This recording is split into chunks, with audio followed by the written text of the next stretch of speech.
What if I told you that life is always speaking to you, though mostly in silence, and that it's this very silence you fear the most? Carl Gustav Jung believed that the loudest noise isn't in the world around us, but within the mind that runs from itself. It's from this escape that the rush, anxiety, and feeling that everything will collapse if you stop arise.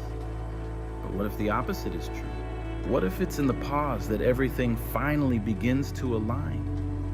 We live as if the worth of our existence is measured by our hustle, waking up already feeling behind, thinking while doing something else, trying to solve today what hasn't even happened yet. We rush as if speed could shield us from the emptiness, but Jung saw in this rush a deeper symptom: the refusal to listen to what the soul has been trying to say for a long time.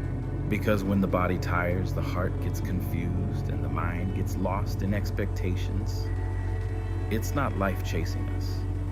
It's us moving away from our own center.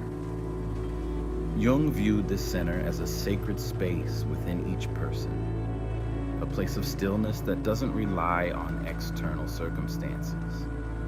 It's not an artificial state of peace, nor is it an escape from problems. It's like a deep lake, hidden beneath the surface noise. On the outside, waves crash, the wind stirs, the water churns. But down below, at the bottom, everything remains whole, silent, clear. That's the soul. And it's there that life truly communicates with you. Yet instead of diving in, we insist on skimming the choppy edges. Desire turns into shouts, plans become urgent, dreams feel burdensome. Everything that was once light becomes a demand. Have you ever felt that? That urge that once inspired you now suffocates. The expectation that once drove you now crushes. Jung would see this as a clear sign. When what you want starts to consume you, it's because the desire has disconnected from your essence and latched onto fear. Fear of failing, fear of being left behind, fear of not being chosen, fear of being forgotten. And the more the fear grows, the more you try to control. Control time, outcomes, people, endings. But for Jung, trying to control life is like trying to hold water in your hands. The tighter you grip, the more it slips through your fingers. Life has its own rhythm, and that rhythm doesn't bow to your haste. What is meant for you isn't what you cling to desperately, but what remains even when you loosen your hold. Jung saw destiny not as something written outside of you, but as a constant dialogue between the external happenings and the inner vibrations. It's as if life responds through small signs to the way you engage with it.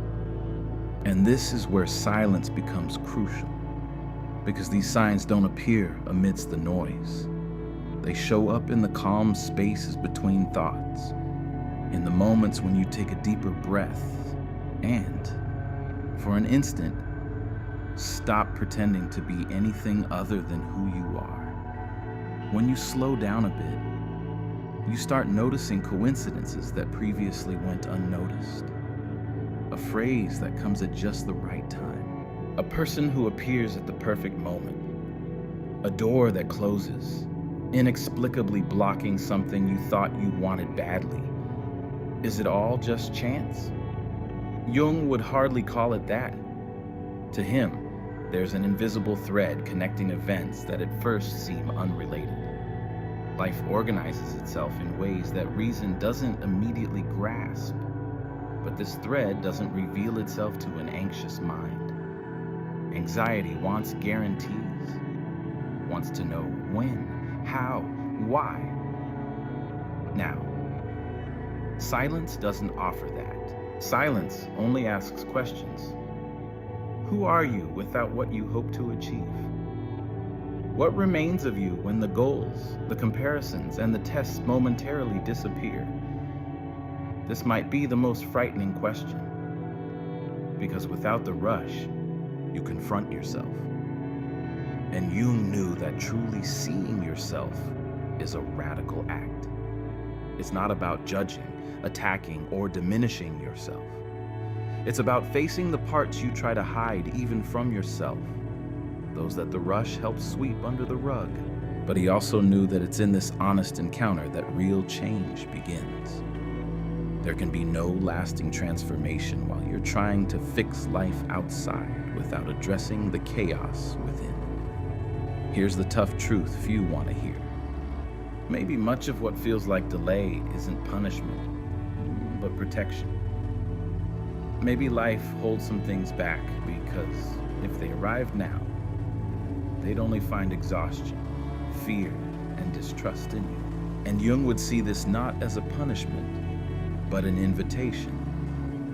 Instead of just asking for things to come, are you willing to become the space where they can truly flourish? Have you ever asked yourself sincerely if what you call lack is actually a call to return to yourself before moving forward? Because as long as you keep searching for answers in the noise that only reside in quietude, the feeling of being out of sync will remain. It's precisely when you start doubting the rush and, for the first time, consider listening to that inner silence that something much deeper begins to draw near. You might be familiar with this scene. It's late at night. Your body's tired. The day was long, but your mind won't shut off. You lie down, turn off the lights, close your eyes, and instead of finding rest, you're hit with a flood of thoughts. You replay conversations, imagine different responses, create future scenarios, and calculate possibilities. Your heart races for no apparent reason. On the outside, all is quiet, but inside, it's a battlefield. Jung would say it's not the world tormenting you. It's your own soul asking to be heard. You try to distract yourself. You pick up your phone, scroll mindlessly, hop from one social network to another.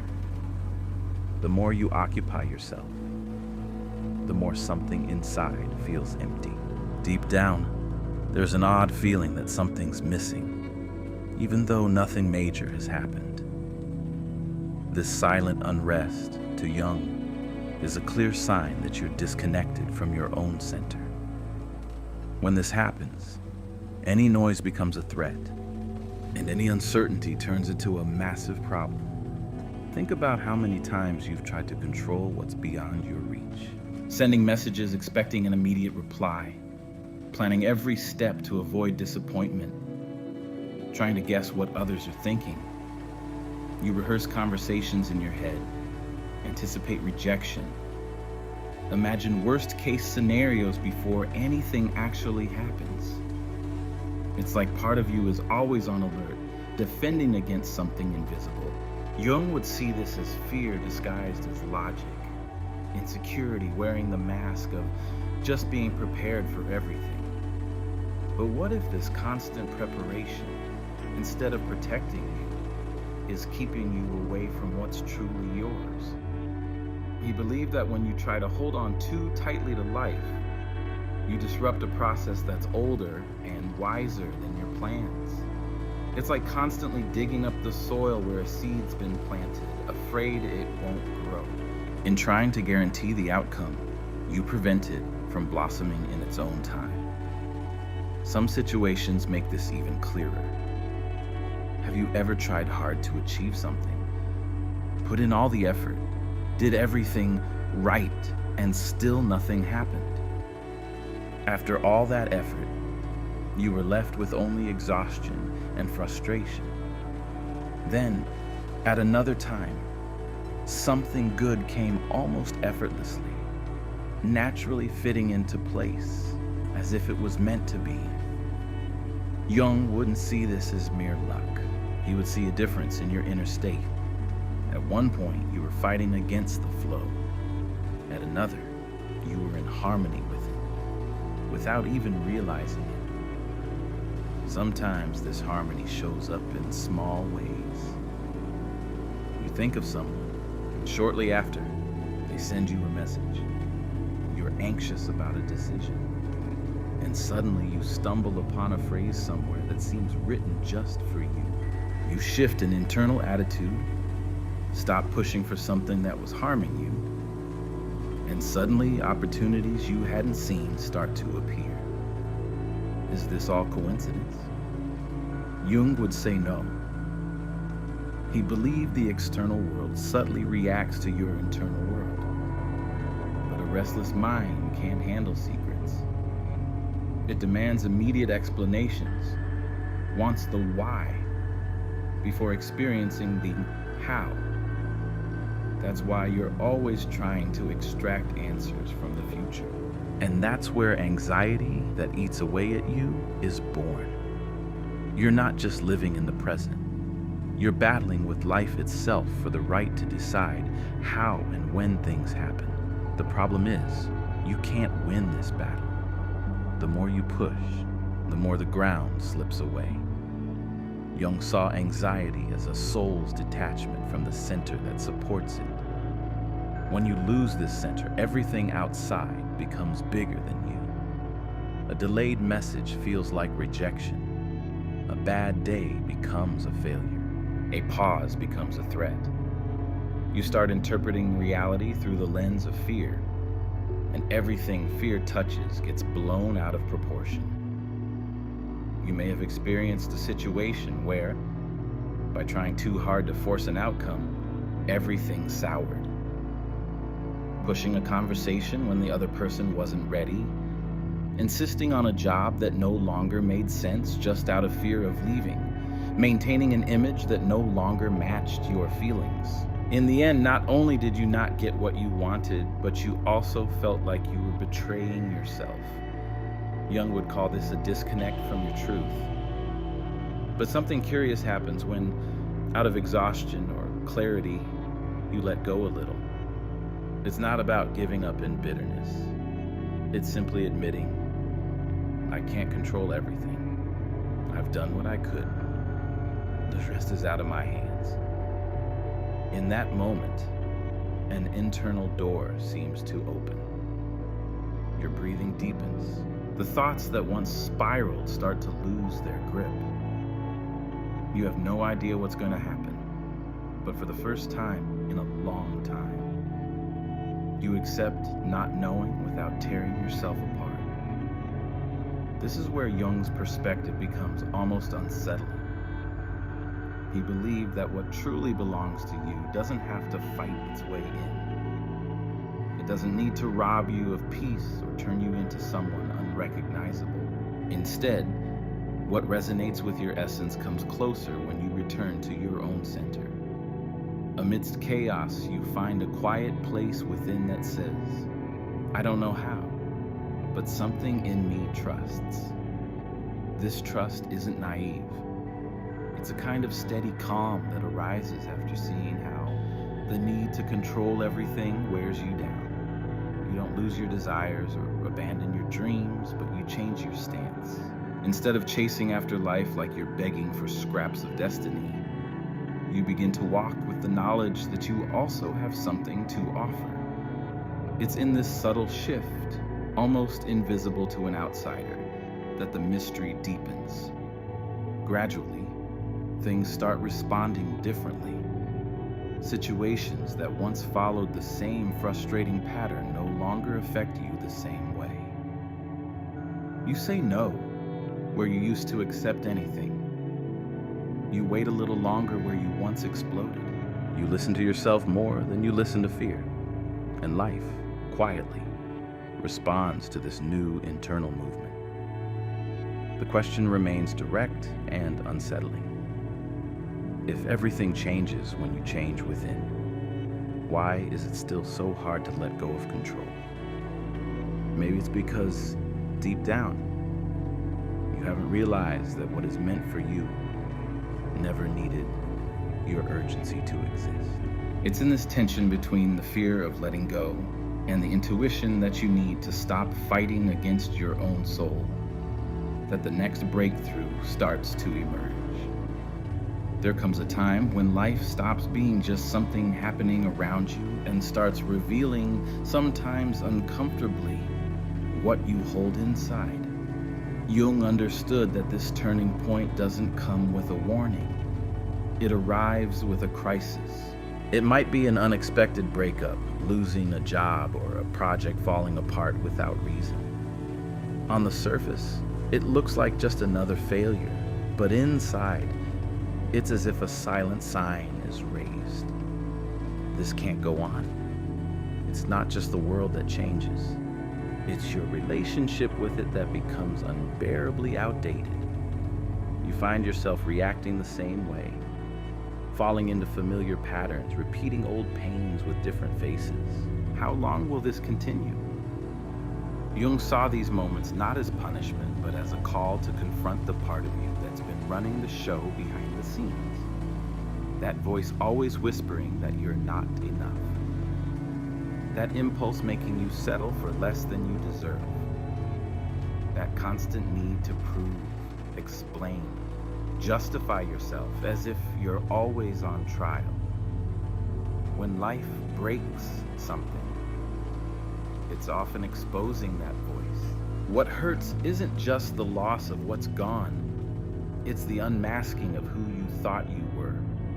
What if the greatest loss isn't what you've let go, but the persona you can no longer maintain? What if the real mourning is for the outdated way of living that's falling apart? Jung believed the soul seeks wholeness, not perfection. Wholeness means embracing not just the beautiful, strong, controlled parts, but also the parts that fail, fear, err, and feel ashamed. As long as you try to be only the acceptable half, the other half will find ways to show up. In a burst of anger, an unexpected tear, a rash decision. Everything you reject about yourself returns, one way or another, not to punish you, but to complete you. Here is where Jung's perspective becomes almost revolutionary. What if the parts of yourself you condemn are actually pointing to something needing care, not punishment? Insecurity might hide a genuine desire to be seen truthfully. Envy might reveal a dream you've stifled. Anger might signal a boundary you've never had the courage to set. It's not easy to admit this, but it's real. And only what is real can be transformed. Have you considered that maybe what hurts you isn't the emotion itself, but the attempt to pretend it doesn't exist? There's a silent scene that few talk about. That moment when you're alone after a heavy day, and something rises from your chest to your throat. It's not just sadness. It's not just fatigue. It's an old accumulation, like years of swallowing everything without saying a word, suddenly asking to be released. At that moment, you could open a screen, turn up the volume, try to numb yourself, or you could do what Jung might suggest, even without direct words. Stay. Don't run. Don't explain. Just remain there, observing what emerges, like watching a sky fill with clouds without rushing indoors. This staying is one of the most revolutionary acts you can commit, because when you choose not to flee from yourself, a sort of portal opens. Suddenly, forgotten memories surface, thoughts connect, new understanding appears. You realize today's exaggerated reaction echoes something much older. A humiliation you never spoke of, a rejection you downplayed, a fear you learned to hide. The present crisis becomes a key to a pain that has long needed healing. What if the discomfort you feel now is the start of a deep liberation that your mind hasn't yet learned to name? Jung viewed this process as a kind of encounter with an other within you. Not a stranger, but a part forgotten. set aside for you to fit into the world's expectations. You've absorbed others' opinions, success patterns, ideas of happiness that weren't born from you. You've adjusted, squeezed, and shrunk to fit until one day, something in you bursts at the seams. You can no longer pretend it's all okay. You can no longer force yourself to want what others want. At this point, a silent crossroads emerges. On one side, continuing to play the known, safe, predictable role. On the other, listening to that nagging voice that begins to ask, is this really what you want for the rest of your life? It's not a question of having more things, but of being more truthful.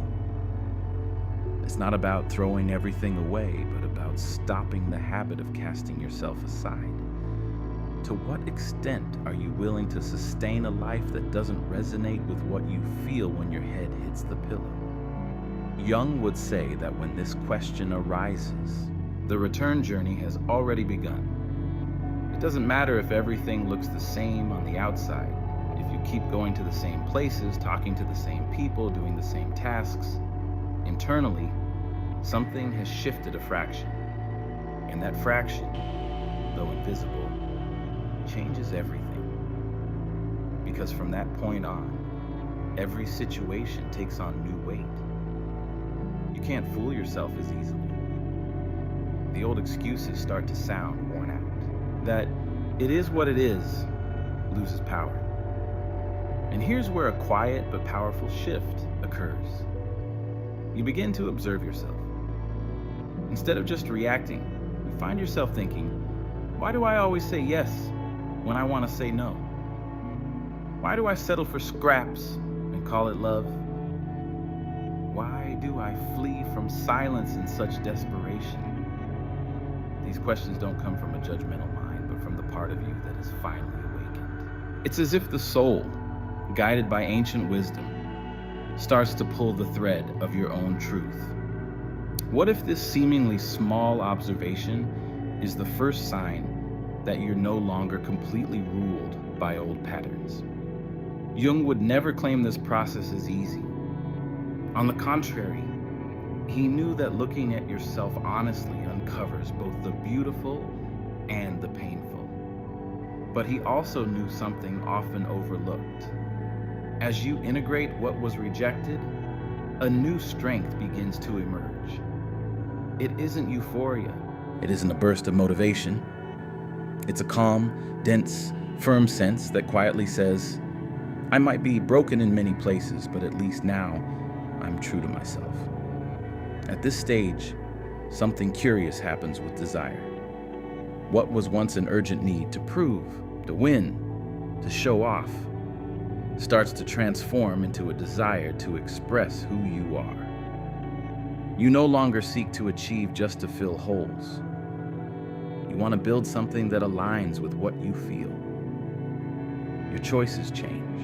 You start preferring less, as long as it's real, over having a lot that doesn't speak to your soul. And it's precisely when desire shifts from escape to expression that the world begins to respond differently. As if, slowly, everything false loses its shine, and everything true starts drawing nearer, even if timidly, gradually, quietly. But what exactly does life do when it realizes you've stopped running from it and started, at last, to walk beside it? At some point, as you start aligning more closely with your true feelings, life seems to respond with subtle hints. These aren't grand cinematic miracles. They're modest, almost shy details that are hard to ignore. You think of someone you haven't spoken to in years, feel an inexplicable urge to reach out, and the next day, you receive an unexpected message from them. You're stuck in a dilemma that seems unsolvable, and upon opening a random book, you land on a phrase that perfectly captures what you've been struggling to articulate. At first glance, it might seem like coincidence, but to Jung, These were signs of something deeper. The external world mirroring your internal experience. There are stories of people experiencing this at crucial moments. Someone, after months in a soul-draining job, finally admits to themselves that they can't do it anymore. That same week, without sending out a resume, they receive a job offer from a friend who had mentioned it months ago, something they'd initially overlooked. Another person, tired of relationships that lacked respect, decides for the first time to consciously spend time alone, without running from themselves. Shortly after, they meet someone in an unlikely setting, a place they never usually go, forming a connection unlike any they've experienced before. These aren't formulas, but examples of a pattern Jung observed closely. When something shifts internally, the world seems to rearrange itself around that change. He believed we don't live in a cold, random universe, but in a field where events can align meaningfully, even without direct logical explanation. It's as if, when you finally stand honestly before life, a series of improbable events begins to unfold. Not because you suddenly got lucky, but because until then, you were too disconnected from yourself to notice the doors that already existed.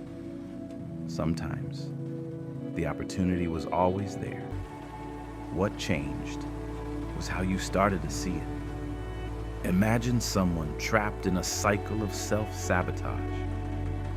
Every time something good comes along, they withdraw, doubt, belittle it, ruining things without knowing why. They repeat stories, get involved in the same dynamics, change settings but not patterns. It feels like the world is unfair to them. But Jung would point in another direction. What if it's not the world? What if there's something inside, a long-held belief, an old fear, steering nearly invisible decisions that always lead to the same place? When this person begins to genuinely notice this, something inside shifts. They start recognizing when they're about to repeat an old script. And one day, they choose differently. They say no, where they always gave in. They stay where they always fled. They refuse to accept less than they know they deserve. Surprisingly, it often takes just one different choice at a key moment to change the entire future narrative. You might not see it right away, but months later, you look back and realize that specific moment, which seemed small, was a crossroads. Had you gone the usual path, you'd be in the same place of pain. By choosing differently, a new line of events unfolded. Jung would call this a shift in internal patterns, something that alters life's visible course without needing grand external gestures. There are also times when life seems to intervene with almost frightening precision, like when everything goes wrong to prevent an action that you later realize would have been destructive. The delay that made you miss a meeting that would have led to an emotional trap. The unanswered message from someone in whom you placed all your hopes, who later revealed they couldn't give you what you sought. At the time, it hurts. It feels like rejection, abandonment, injustice.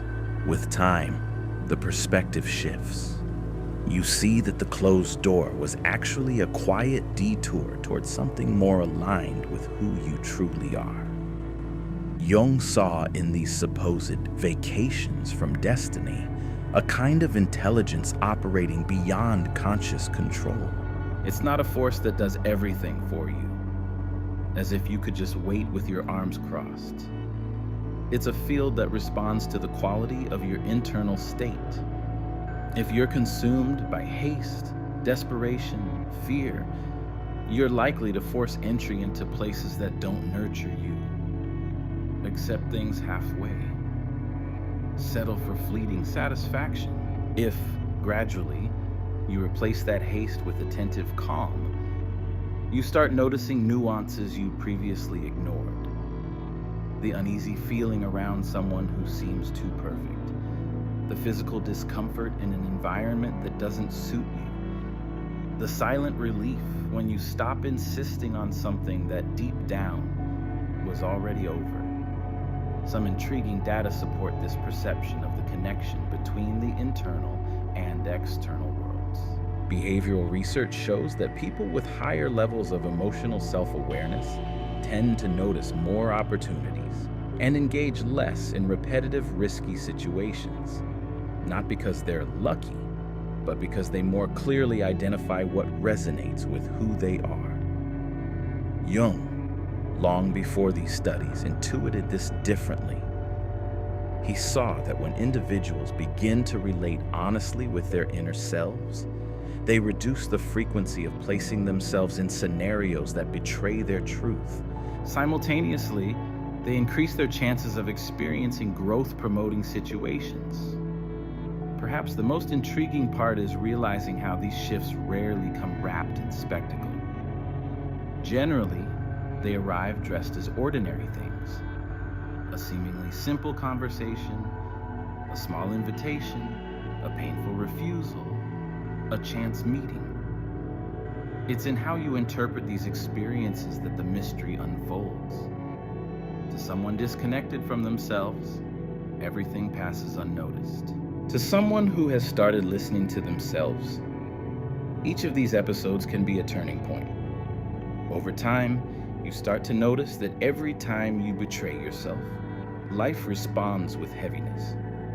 And every time you stay true to yourself, even in fear, something ahead aligns in a way you couldn't have calculated. It's like learning a new way to converse with existence, no longer through imposition or bargaining, but through resonance. In this invisible dialogue, you're not pulling all the strings, but you're not being pushed adrift either. You move forward, life responds. You listen, it signals. You align, it draws closer. The question is, how willing are you to notice these signs without dismissing them as mere coincidence? Because once you acknowledge there's meaning behind the apparent chaos, your responsibility grows. You can no longer pretend everything is just bad luck or fate. And it's precisely at this point, when you recognize that you're also part of creating your own story, that the axis of your relationship with desire, time, and what is yours begins to turn in a new direction. There's a point in the journey where everything seems to clash. You've realized controlling everything is futile.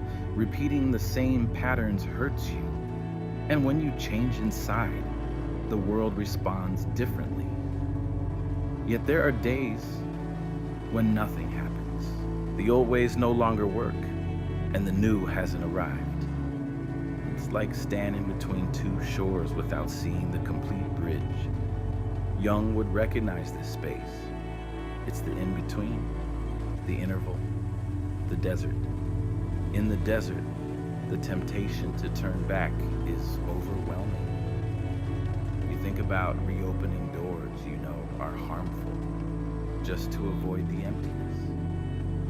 You consider going back to what you decided to leave, just to feel something. You pick up your phone, almost send a message to someone who hurt you, almost say yes to what exhausted you, almost sell yourself again for a false sense of security.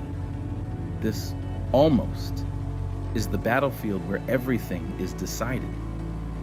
Jung would see this as a silent test. Do you trust yourself enough to cross this void without betraying who you are?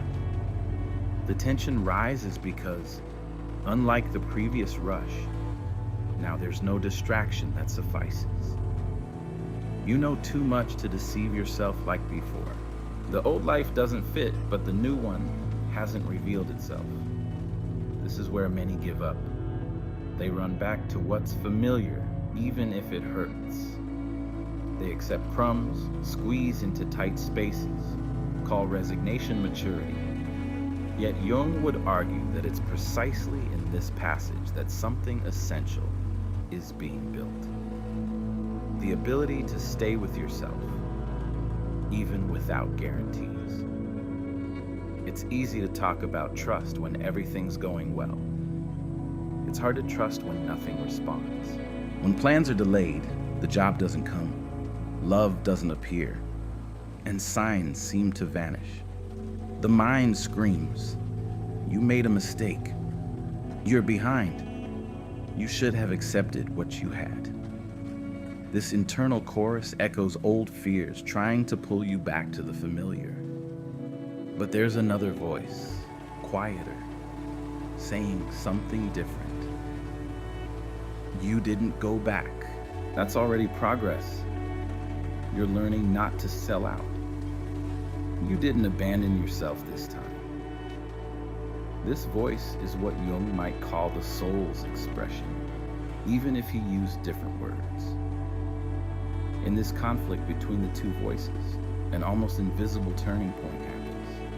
Instead of begging for any answer, you start asking, what am I learning here that I wouldn't have learned if everything had gone right immediately? The question shifts the focus.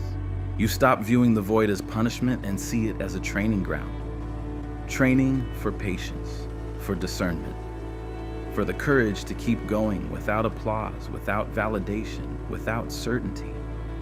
During this time, small choices gain enormous strength. Getting out of bed when you feel like giving up. Taking minimal care of yourself when everything in you wants to let go.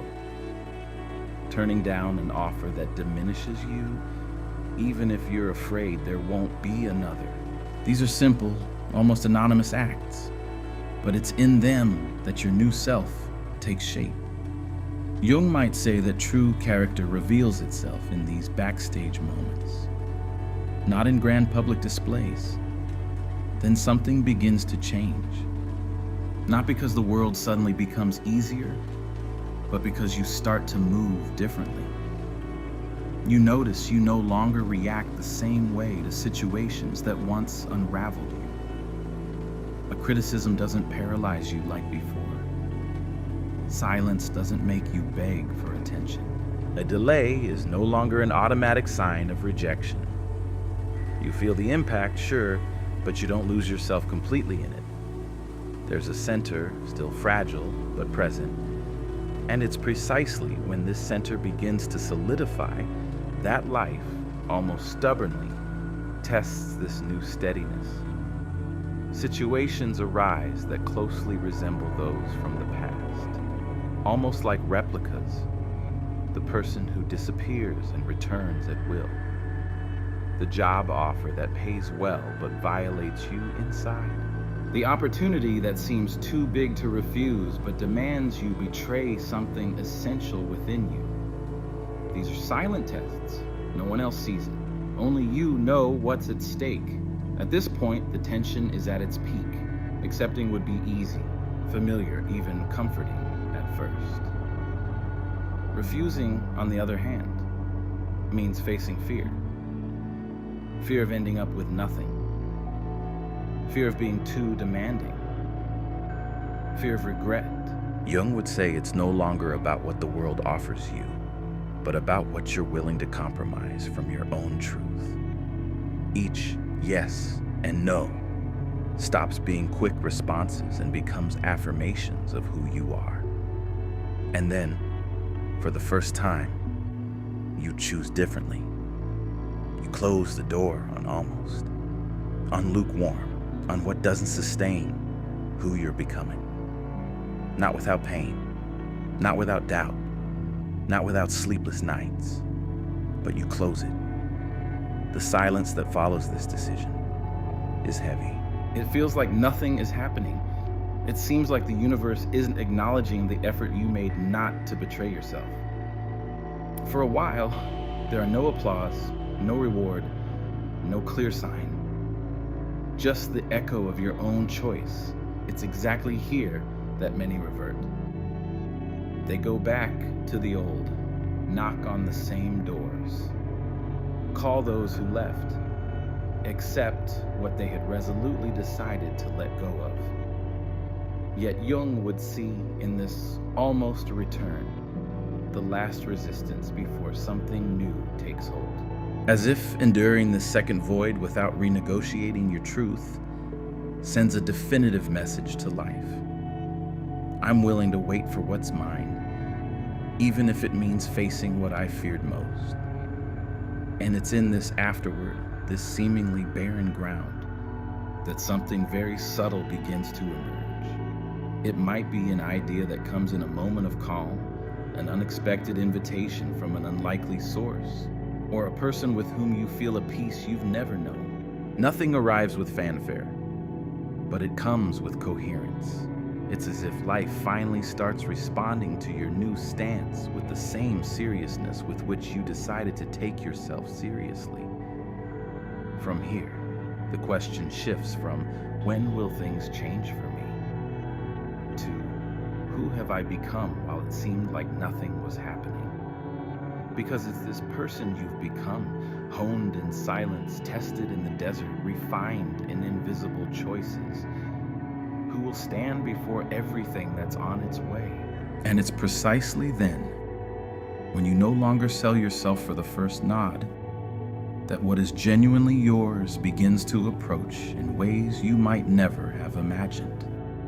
Perhaps, after all this, the question that lingers is both simple and profound. What do I do with this awareness now? Understanding is a step, but Jung never valued an understanding that didn't translate into living. He believed true knowledge moves from the head to the heart, and from the heart into action. So, I invite you to something very tangible. Make calm, listening, and truth part of your daily practice, even in small doses. You don't need to become a different person overnight. There's no need to drop everything, move to a new city, or make radical decisions right now. Start with what seems small, but has significant consequences.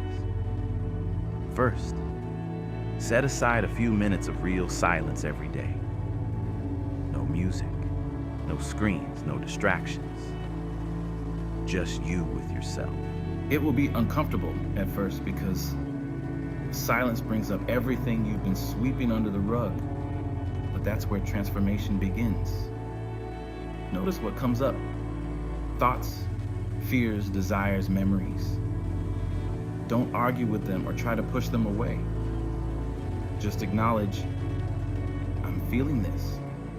I'm thinking this. The simple act of acknowledging breaks the old cycle of escape. Second, practice being honest with yourself in small situations. When you find yourself accepting something out of fear of displeasing others, admit, I didn't want this. When you feel envy, jealousy, or pride, don't condemn yourself. Just recognize, I'm feeling this now. Jung knew nothing could be transformed while being denied. You don't need to announce it to anyone. This honesty can be completely silent, just between you and yourself. Over time, you'll find this internal sincerity gives you unexpected strength. The mask is heavier than the truth. When you let it go, you breathe easier. Third, pay attention to the almosts in your life. I almost sent a message to someone who hurt me. I almost accepted an invitation that diminished me. I almost sold myself short again. These moments are precious. Take a deep breath in them. Ask yourself, if I act as I always have, where will this lead me in 6 months? It's not about being perfect. It's about being a little more awake. Sometimes just delaying a response, waiting a night, is enough for the impulse to lose its power and clarity to return. This is practicing calm in action. Fourth, start noticing small synchronicities. those meaningful coincidences that cross your path. Instead of dismissing everything as chance, ask, what is this showing me about what I'm experiencing inside? Avoid the trap of thinking everything is an obvious sign, but also don't live as if nothing has meaning. Find the attentive middle ground. Curiosity without paranoia. This opens a more intimate dialogue with life, where you're not just someone who suffers events, but someone who reads and responds to them with awareness. Fifth, honor your no as much as your yes. Every time you say yes to something that violates you inside, you're saying no to your soul. And every time you say no to what dishonors you, you make room for something new, even if you don't know what that is yet. Make a silent commitment to yourself.